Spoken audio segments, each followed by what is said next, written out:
Welcome to today's lesson.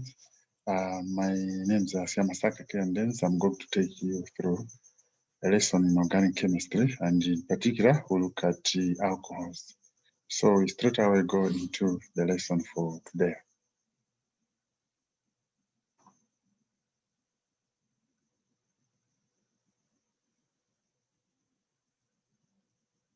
Well, alcohols actually, as we earlier on, we looked at their structures as well as their molecular formula.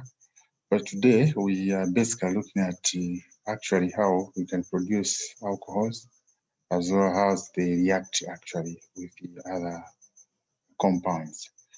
And so actually, in particular, we can look at producing of ethanol by fermentation, where fermentation process actually requires that glucose is broken down to ethanol by enzymes in the yeast, which is a substance, which is single-celled and it's actually a type of fungi. So this is a catalytic kind of reaction where the catalyst is equals to aid the process of actual fermentation so that the alcohol is actually formed. And so there are requirements for this process to take place, that is fermentation to actually occur. First of all, there should be optimum temperature. We are aware that very high temperatures actually denature the enzyme, and so the enzyme requires an optimum temperature. The temperature which is actually required should not be as well very low, because it actually slows down the process of actually formation of the alcohol. And so as well, the substrate, which is actually glucose solution, it works well when there is an optimum concentration of this substrate. And so that's very important. And also, there shouldn't be oxygen actually, because the Acetobacter bacteria in air can oxidize ethanol to produce actually ethanoic acid, or which is actually known as vinegar. And so vinegar could be produced if actually oxygen is present during the reaction. And so to avoid this, you make sure that you isolate the whole process from actually the presence of oxygen, so that bacteria in air, as we said, the Acetobacter in air does not actually oxidize the whole process. Okay, and so the other requirement is that, as I stated earlier on, yeast should be available, which is actually an enzyme. Zymase. So zymase is an enzyme which is actually a catalyst. And so now we can look at the fermentation reaction. As we indicated, actually, it requires this raw material, glucose. There should be some yeast, and we said yeast actually contains an enzyme, zymase, which is a catalyst, which actually facilitates the reaction. And what is produced is actually ethanol and the carbon dioxide. So glucose in the presence of yeast, which is a catalyst, then ethanol is produced in the carbon dioxide. So the fermentation reaction, now here we are showing it. This is actually glucose. This is the formula for glucose. We have carbon, 6 atoms of carbon, 12 atoms of hydrogen, and 6 atoms of oxygen. And then we put in a catalyst, which is yeast. Then you are going to produce ethanol plus carbon dioxide. So also we are aware that ethanol can be produced from an addition reaction, which we said actually if you have a feed and then you add water to it at an appropriate environment where the atmospheric pressure is 70, as well as the temperature is 300 degrees Celsius. And also the catalyst is actually present to aid the reaction or to facilitate the reaction, which is actually phosphoric acid. Then you are going to produce ethanol.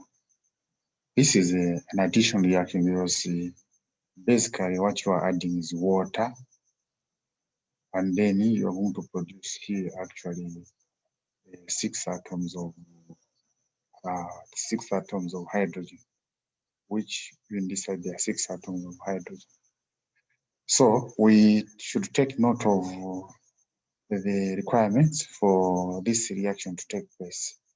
The presence of this temperature, which is about 300 degrees Celsius, as well as the pressure, which is 70 atmospheric pressure, and the catalysts. Okay, and so this is basically just a structure formula, because at times in exams or examinations we can be required to write this reaction in form of actually a structure.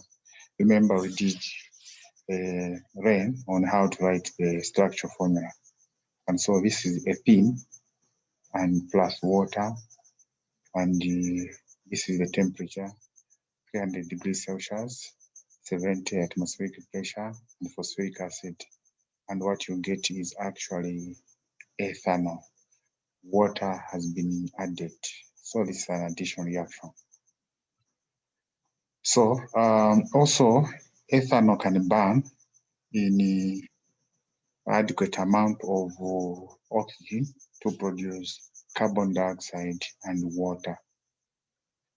And so this is the reaction where we have ethanol burning in adequate amount of oxygen, and it produces carbon dioxide and water. However, at times, if the amount of oxygen is not sufficient, and then you burn ethanol, what would produce is the carbon monoxide and the water, and this is what is known as incomplete combustion. So at times, where there is the burning process, combustion process, and the amount of oxygen is not adequate, then there will be incomplete combustion of ethanol. What you produce instead of carbon dioxide, it will be carbon monoxide plus water. Also, the oxidation process of ethanol, if you expose it, as I indicated earlier, you expose ethanol to oxygen, then the bacteria in air can facilitate this reaction to actually convert ethanol into ethanoic acid and water. And so this is the reaction here, ethanol, and if you expose it to oxygen, there will be a reaction where ethanoic acid and the water are produced. Okay. And so we have learned the reactions that actually ethanol, which is an alcohol, undergo, and these reactions are typical of other alcohols as well. They would react in the same manner, but we have just given this example so that actually it applies to all other alcohols. And so alcohols are very important. In particular, I'm looking at ethanol here, where we can use it. We can use ethanol as a solvent for actually organic substance, for those substances which cannot dissolve in non-organic solvents. So ethanol is appropriate to dissolve those substances or to absorb those substances. Also, it's also used to make beer. The velocity actually ferments. And so it can, because of its easy evaporation, it can also be used as a paint, glue, varnish, and printing ink. Also, making rubber, can use the ethanol for making rubber, as well as the fuel lamps. Also, it can also be used as a preservative, as well as a disinfectant. And I thought today we'd look at the actually uses of alcohols, as well as the way they react. So next time we'll look at more of these reactions of alcohols. But for today we can end here, and so I urge you to subscribe to my YouTube and ensure that actually you go through these lessons, because if you miss the first part of the lesson, you don't grasp the concept, it means that even the coming lessons will be actually difficult to proceed to. I thank you.